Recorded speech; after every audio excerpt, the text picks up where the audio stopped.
Bonjour à tous, je m'appelle Victoria et je suis numéro 50.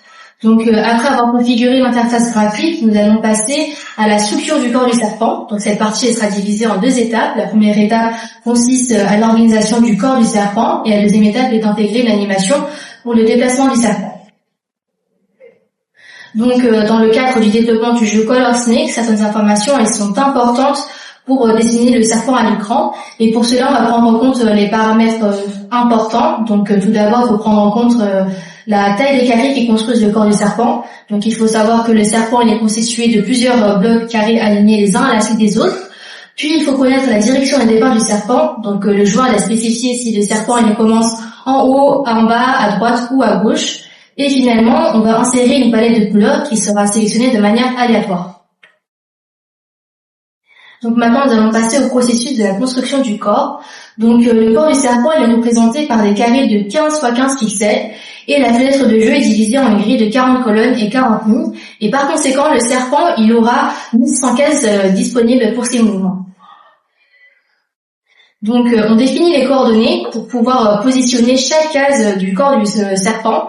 Donc sur le plan horizontal, l'axe X et sur le plan vertical, l'axe Y, on attribue à chaque point les points de départ, donc les coordonnées initiales, et les points d'arrivée, les coordonnées finales. Et ces points elles permettent de délimiter avec précision chaque case.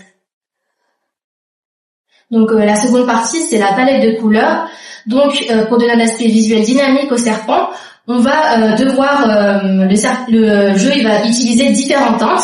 Donc ces couleurs elles seront utilisées à partir de la palette RGB, donc rouge, vert et bleu. Et voici quelques palettes de couleurs utilisées dans le jeu. Donc dans le jeu Color Snake, le serpent il bouge et pour cela on va utiliser l'animation.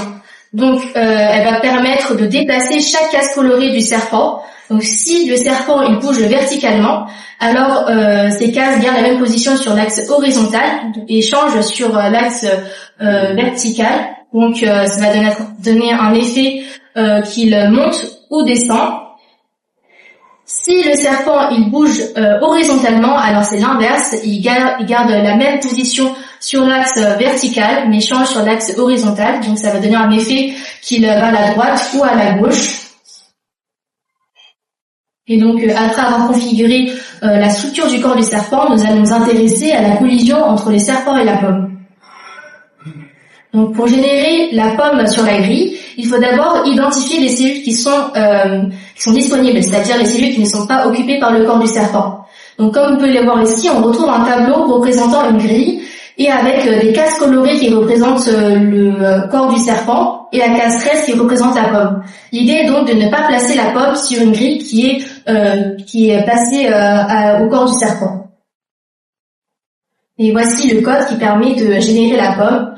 Donc on va utiliser la liste Snake Pose qui va pouvoir localiser le serpent sur la grille. Donc on va lister toutes les cellules disponibles, mais on va garder seulement ceux qui sont vides et qui ne sont pas occupés par le serpent. Donc ici Not in Snake Pose, on va utiliser la liste Available Cells et ça va permettre de générer la pomme. Donc maintenant, nous allons vérifier si la tête de la pomme, la tête du serpent, excusez-moi, qui est S, et la pomme sont sur la même case. Si c'est le cas, une collision a lieu. Donc le serpent il mange la pomme, il grandit d'une case en plus et une nouvelle pomme sera sélectionnée et positionnée de manière aléatoire sur la grille. C'est ce qui permet au jeu de continuer. Merci de votre écoute. On peut aller à la page précédente.